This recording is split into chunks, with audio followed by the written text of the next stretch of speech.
Kansas, May 1882. The sun was already high and hot when the midday train screeched into the dusty depot at Dodge City, but it did not stop for her. Pearl Granger stood stiff on the wooden platform, her hand clenched around the handle of a worn satchel, the other gripping her younger brother's hand. Her bonnet cast a thin shadow across her pale face, but it did not hide the fact that her cheeks were hollow and her eyes red from crying. The conductor had just told her she could not board. Not without a ticket, not without money. "I told you I was promised work in Denver," she said, breath shaking. "The letter said they would pay for the fare when I arrived." The man did not even look at her. No ticket, no ride. The train hissed and groaned, then jolted forward, wheels turning without her. Pearl did not move. She just stared after it, hand tightening on the small boy's. "I am so sorry, Levy," she whispered. Levy, only 8, looked up at her without crying. He had not cried when they were left behind in Missouri. Not when their stepfather sold the last of their mother's furniture and disappeared with the money. Not when they walked for 2 days to catch a wagon west. He just kept holding her hand, her stomach turned. She had nothing left. Not a coin, not a plan. Then a voice cut through the clatter of the platform. "Miss." Pearl turned. A man stood beside the rail post, hat tilted against the sun, dust on his boots. His shirt was rolled at the sleeves, arms strong and sun-browned. His eyes were the color of dry grass, steady and quiet. "You dropped this," he said, holding out a scrap of paper. Pearl looked down. It was her letter from the Denver mill. The one promising work if she could reach them. She took it, folding it tight. "Thank you." He nodded but did not leave. His eyes flicked to Levy, then back to her. "You stuck here." Pearl hesitated. "I was meant to be on that train." He looked down the track. "Train's long gone, I know." "You have family here." She shook her head. "Friends?" "No." He rubbed the back of his neck, thoughtful. "Where's your husband?" She swallowed. "I do not have one." His eyes stayed on hers. "You are alone with a child, and no money." Pearl's lips pressed tight. She hated how raw that sounded when someone said it aloud. "I do not want anything from you, mister." He stepped back a bit, lifted both hands. "Did not say you did." "Name's Weston Gale," he said simply. "I run cattle out east of town, got a spread. It is plain but honest work." Pearl's eyes narrowed. "Why are you telling me this?" "Because I was raised by a woman who would kick me clear into next week if I left a mother and child stranded on a depot platform. I am not his mother." Weston looked at Levy again. "Could have fooled me." Levy stepped closer to her leg, but his eyes stayed on Weston. "I do not know you," Pearl said. "No, ma'am, but I figure you know just about no one here, and I am not offering charity. I need a cook and someone to help with cleaning. My place is rough. If you are willing to work, I will put you both up, feed you, pay you enough to get back on your feet." Pearl blinked, stunned. He added, "Or you can wait here. But another train is not coming until tomorrow, and I doubt tonight will be kind to you." Pearl looked around the depot. The men nearby were already watching her too long. The shade would not last. She had no food for Levy, no way to keep him safe. She looked back at Weston. "I do not trust you. I would not expect you to, but I am out of options." He nodded once. "Then come with me instead." She looked down at Levy.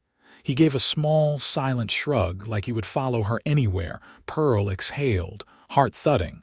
"All right." Weston led them to a buckboard wagon tied up just beyond the depot. The horse was lean but strong, and the wagon bed held 2 sacks of grain and a crate of tools.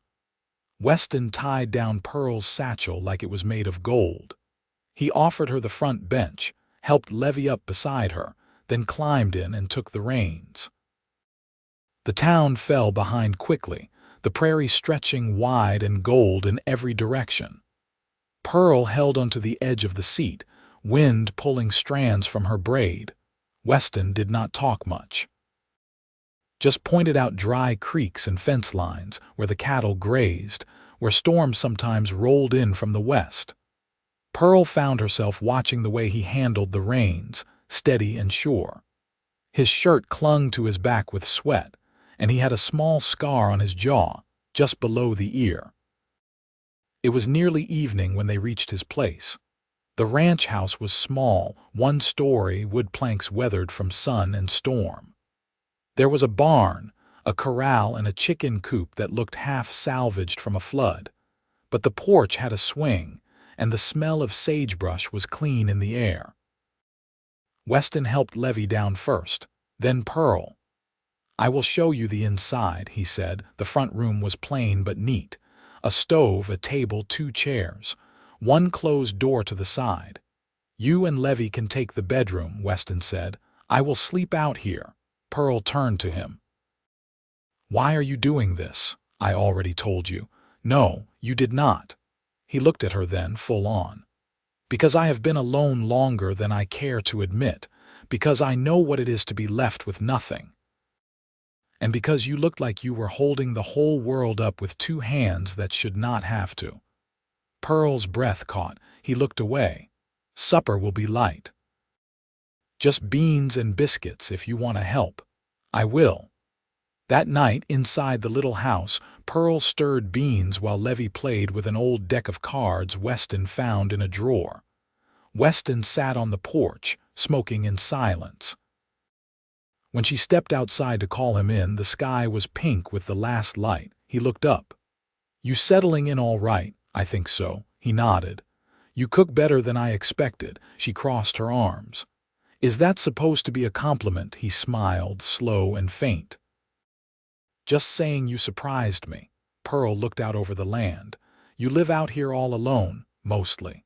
Hired hands come by in spring and fall, but year-round it is just me." She looked at him. "Is it lonely?" He shrugged. "You get used to it." She was quiet a moment. "I do not want to be a burden." "You are not." He stood, brushing dust from his pants. "Get some rest, Pearl." She watched him walk back inside.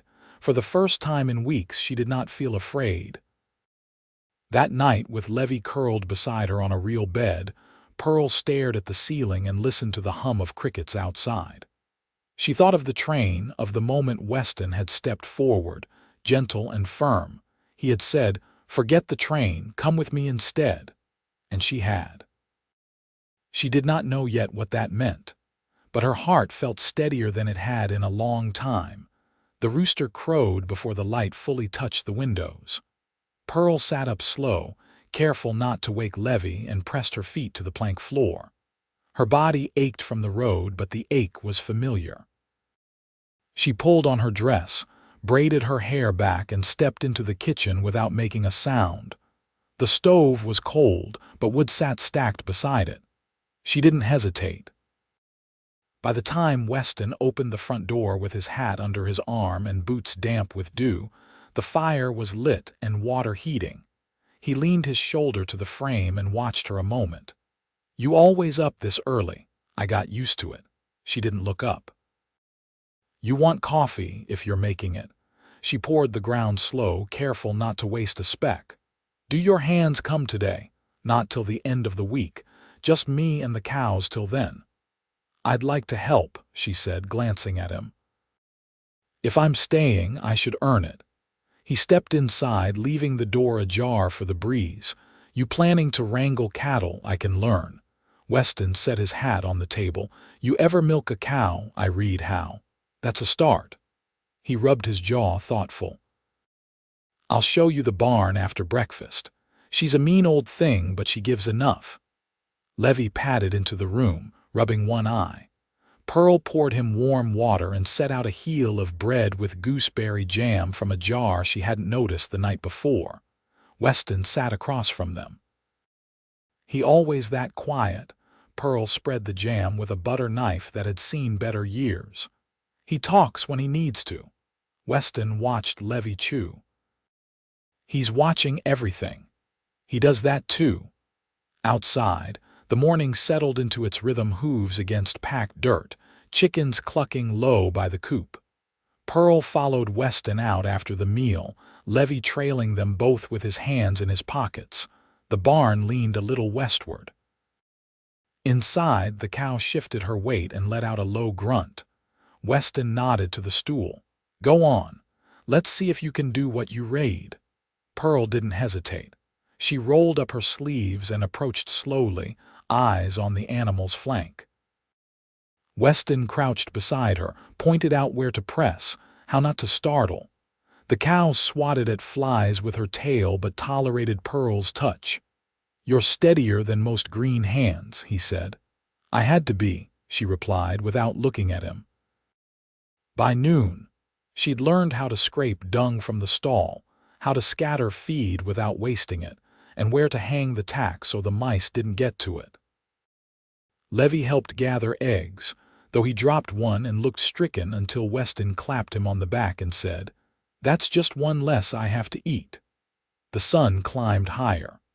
Weston showed her how to pump water from the well and how to wash with lye soap that stung her cracked knuckles. She didn't complain and he didn't coddle. They ate midday on the porch, salt pork on cornbread, split 3 ways. Pearl didn't ask where the meat had come from. Weston didn't offer. But when he passed her the last slice, she didn't refuse it. Afterward, Levy dozed in the shade beside the porch. Pearl sat on the bottom step, hair still damp from scrubbing herself clean. "Where do you come from?" Weston asked from where he leaned against the post. "West of St. Charles. We had a patch of land, clay soil. My mother used to say it was cursed for growing anything but onions." "You miss it." "I miss her," she said. He nodded once and looked out where the grass bowed in the wind. "My father died in the war. My mother raised 3 boys on a patch not much better. She didn't grow onions. She grew calluses." Pearl smiled faintly. "Sounds like we'd have gotten along." "She'd have liked you," Weston said. "You don't talk unless there's something worth saying." Pearl's smile faded. "What about your brothers, dead and gone?" "One from fever, one from a horse that spooked too fast." She didn't ask more. He didn't offer. When the sun dipped low, she rose and helped bring the chickens in.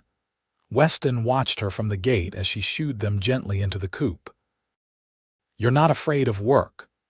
"No sense being," she said, brushing her hands off. That night she boiled potatoes and stewed what remained of the pork with dried herbs she'd found in a tin above the stove. Levy ate 2 helpings and fell asleep near the hearth. Weston had built a fire, though the night wasn't cold. He sat in the rocker, boots off, eyes half closed. Pearl folded a sheet across the cot where Levy lay snoring. She didn't speak until she was sure the boy wouldn't wake. "I meant it," she said, voice low. "About helping. I don't want to stay a day longer than I've earned, I know. I'll pay you back for the food, every bit." "Pearl," he said, meeting her eyes, "you don't owe me anything but honesty." She didn't answer. She just sat at the table and watched the fire catch in the iron grate. Weston's voice was quiet. "You planning to go to Denver still?" She didn't answer right away. "I haven't thought past tomorrow," he nodded. Then he stood, stretched the stiffness from his shoulders. "Well, tomorrow's got work waiting." Pearl stood too. "I'll be ready." He held her gaze a moment longer, then turned in for the night. Pearl sat back down, alone now, and listened to the wind bumping the shutters. She didn't know what tomorrow would bring, but for the first time in weeks, she didn't dread the thought of it. The days shifted quiet and steady, marked by chore and sun. Pearl found herself moving through them without dread, rising early, her hands busy before the rooster's call. She patched a tear in Levy's trousers with thread Weston had tucked away in a tin. She swept dust from corners no one had looked at in months. The rhythm of the place folded around her like cloth warming from the touch of skin. On the 4th morning, Weston brought back a lamed calf slung belly down across his saddle. The animal's leg hung at an odd angle and its eyes rolled white as it kicked weakly. Pearl stood on the porch, wiping her hands on her apron. "What happened?" Barbed wire caught her, Weston said, lifting the calf down with a grunt. East gate was loose. Wind must have taken it. I can boil water. You need clean rags, in the tack shed. Third shelf. Pearl was already moving, the kitchen filled with heat from the kettle. Levy stood at the doorway, watching Weston press a cloth against the calf's wound while Pearl handed him strips of boiled linen. "She yours?" Pearl asked, holding the next rag ready. "She will be, if I can save her." Pearl leaned down, steadying the calf's head while Weston worked. The cut was deep but not fatal. She didn't flinch when the blood soaked through the linen. "You've done this before," he said, tying off the last wrap. "I used to help with birthing goats. This isn't much different." He looked at her, brow drawn down. "You never said. You never asked." He nodded once and rose to wash at the pump. Pearl watched the calf's chest rise and fall, slow and even now. Later she found Weston in the barn, oiling a saddle with short practice strokes. She leaned against the stall rail, arms folded. "You ever think of selling this place?" He didn't look up. "Not once. Even with no one here but you, especially then." She waited. He didn't fill the silence with anything else. "I thought I'd get to Denver," she said finally. "Find work. Maybe a room with a bed that didn't smell like wet wool. Anything steady. And now, I haven't decided." He worked the oil deeper into the leather. "You thinking of leaving soon?" "I'm thinking of what staying would mean." He set the rag down. "It'd mean mornings like this. Dirt under your nails, quiet nights, trouble when the rains come." Pearl stepped closer. "And what else?" He stood. "It'd mean you'd have someone who wanted you here." "No one said that to me in a long time," she said. "I don't say things I don't mean." Pearl's throat tightened. She looked past him, toward the fields beyond the fence line, where the wind moved low through the grass like breath. "You got room for more hens?" she asked. "Plenty." "And what about a garden near the back step, so long as you don't plant onions?" She laughed, soft and surprised. "I'd plant whatever grew." Weston crossed the space between them, slow but sure, like he knew she wouldn't bolt. "I want you to stay, Pearl," he said. "Not to repay me, not to fix all that went wrong before, just stay because you want to." She met his eyes. "I don't know how to want things anymore." He reached out, calloused fingers brushing against hers.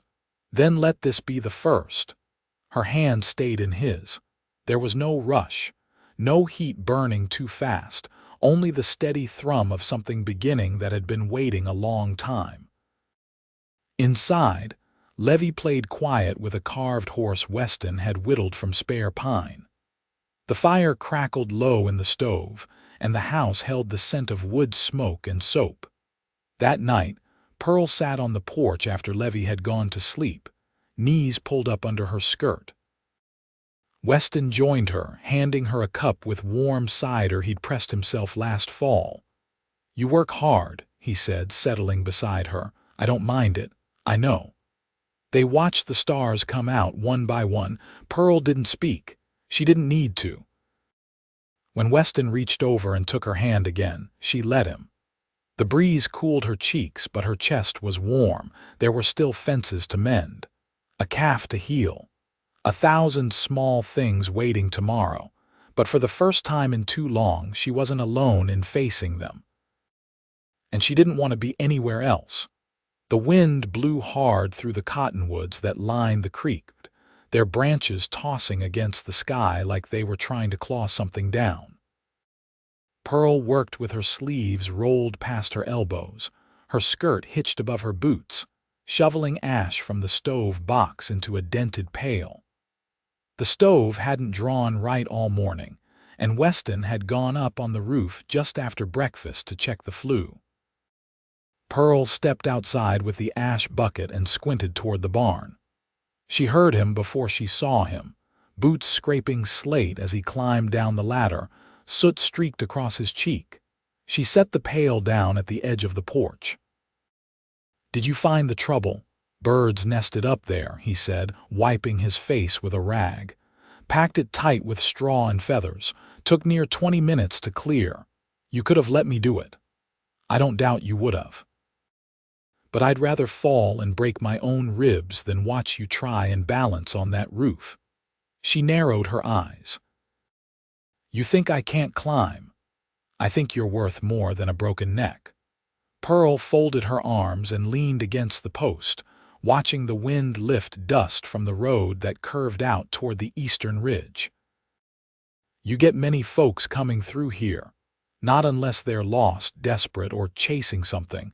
She nodded once. I reckon I was all three when I stepped off that train platform. Weston came up the steps and leaned beside her. You're not anymore. She didn't answer. The silence stretched comfortable between them. After a while he asked, You ever read much? She turned her head. What sort of reading? Any kind. I've got some books in the back room. They were my mother's. Most are worn through, but the pages still hold. I never had much time for it, she said. But my mama used to read to me, Psalms mostly, and a few old stories she'd copied out by hand. I could show you mine. There's one about a girl who hides in a convent to avoid a marriage. Ends up running off with a stable boy instead. Pearl raised an eyebrow. Your mother kept that sort of book. She was more complicated than she let on. Pearl smiled, but faintly. That doesn't surprise me. Down by the barn, Levy was chasing a grasshopper across the dry yard, his voice high and bright with laughter. Pearl watched him, her expression softening. He's doing better, Weston said. He sleeps through the night now. That's something. Weston hesitated. You think he remembers much of what came before, more than he'll ever say? Weston nodded, then looked toward the fence line. I've been meaning to ask. You ever worked a branding fire? Pearl blinked. No. I've got 5 calves that need marking before the rains come. It's not gentle work, but it's good to learn. I'll be there, she said. You sure? You offering or warning me off? I'm offering. But I've seen grown men faint at the smell. Pearl stepped off the porch and picked up the ash pail. Then I guess I'll be the one who doesn't. When she came into the barn the next morning, the branding iron was already red hot in the coals, smoke rising from the fire pit outside. Weston was rolling up his sleeves, his face set in that way it got when he was bracing for something hard but necessary. Pearl tied her kerchief over her mouth and crouched beside the pen, where one of the calves had already been separated. Her hands didn't shake. She held the animal steady while Weston pressed the iron to its flank. The calf kicked and cried, and the smell curled sharp in her nose, but she didn't look away. When it was done, he glanced at her. Still standing. She wiped her forehead. Told you I would be. As the day wore on, they worked in tandem. Levy brought buckets of water, careful not to spill. Pearl steadied the calves, Weston branded. By dusk, the last calf had been marked, and the smell of burned hide faded into the cooling air. They sat on the back step with tin cups of well water. Pearl's arms ached, and her skirt was stained to the hem, but she felt a strange lightness. Tomorrow, Weston said, I'll take the wagon up to Oak Hollow. Supplies are running low. I'll make a list. You could come. Pearl glanced at him. It's a long way. He tipped his cup toward her. So was Dodge. She looked down into the water. You want me there? I'd rather not go alone if I don't have to. I'll tell Levy, she said. The next morning they set out early. Levy curled in the wagon bed with a quilt and a crust of sweetbread Pearl had baked the night before. The road to Oak Hollow wound through low hills, with wild sage growing thick in the ditches. Halfway there, Weston glanced at her.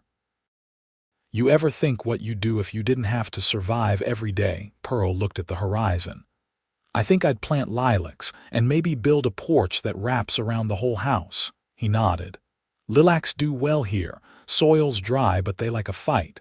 She turned to him. And you? What would you do? I'd ask a woman who's stronger than she knows if she'd stay on for good. Pearl's heart tightened, but she didn't let it show on her face. And if she said yes, I'd never let her regret it. She didn't answer then.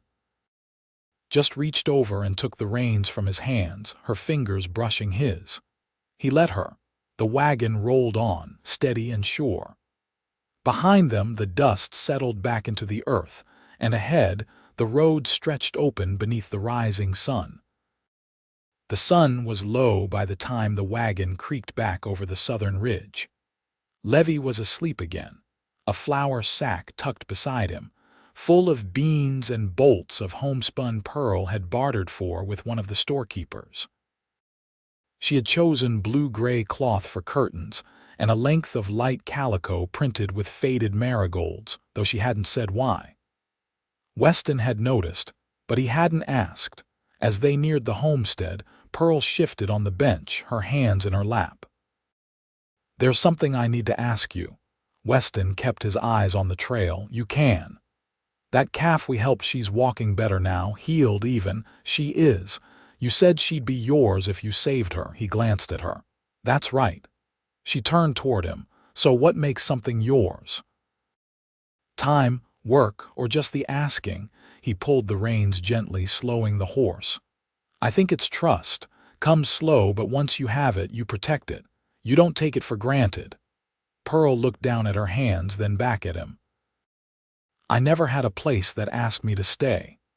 "You do now," he said. They rode the rest of the way in a quiet that didn't need filling. That evening, Pearl stood in the doorway of the bedroom, watching Levy pull the quilt up to his chin. His face was flushed from the sun, his hair damp with sleep. She bent down, brushed a kiss to his temple, and whispered something only he could hear. Then she turned and stepped back into the main room.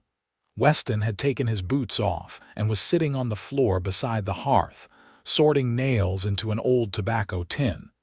He looked up when she stepped closer. "I want to stay," she said, voice sure. He set the tin aside. "You mean for spring? I mean for good." He stood, brushing off his palms. "Pearl, I don't want you here out of gratitude. I'm not here for that. I've known women who needed a roof and took what they could to keep it. I'm not them." He stepped closer. "Then why?" She didn't hesitate. "Because you saw me, not as a burden, not as something broken, just as I am. And you've given Levy something I couldn't. You gave him steadiness." Weston's voice dropped. "You gave him safety. That's more than most ever get." Pearl reached out and took his hand. "If we do this, it has to be together. Not me keeping house while you keep the land. I want to share in it. All of it." His thumb traced the edge of her fingers, rough against soft. "Then we'll build it together." They didn't speak after that. He leaned in and kissed her, slow and certain, like there wasn't a single piece of him holding back. Pearl didn't pull away. The next weeks passed with quiet purpose. Pearl planted the garden behind the house, marking rows with twine Weston strung for her between two stakes. Levy helped dig, his hands blistering, but he didn't complain. They built a hen house from old barn wood, and Weston taught her how to check a fence line for breaks without needing to ride the whole stretch. One morning, she found a wrapped parcel near the stove, tied with plain twine. Inside was the marigold calico, now sewn into a dress. The stitches were uneven but careful. Weston stood just behind her, hat in hand. Didn't want to wait for a reason. Pearl turned with the fabric pressed to her chest, the smile on her face brighter than the spring sun through the window. They married under the cottonwoods beside the creek. The preacher rode in from Oak Hollow, and the only witnesses were Levy, the chickens, and the sky. Pearl wore the marigold dress. Weston shaved for the first time in weeks. Levy stood between them, holding both their hands while the preacher spoke the words. Afterward, they had cornbread and molasses on the porch, and Pearl laughed in a way Weston hadn't heard before, a sound full of breath and ease. That night, she curled beside him in the bed they now shared, her back warm against his chest, his arm around her waist. He didn't speak, and neither did she. The silence was theirs now, Not something to be endured, but something to rest in. The seasons turned. The rains came late, but the garden held. Weston built the wraparound porch Pearl once mentioned, and she planted lilacs along its edge.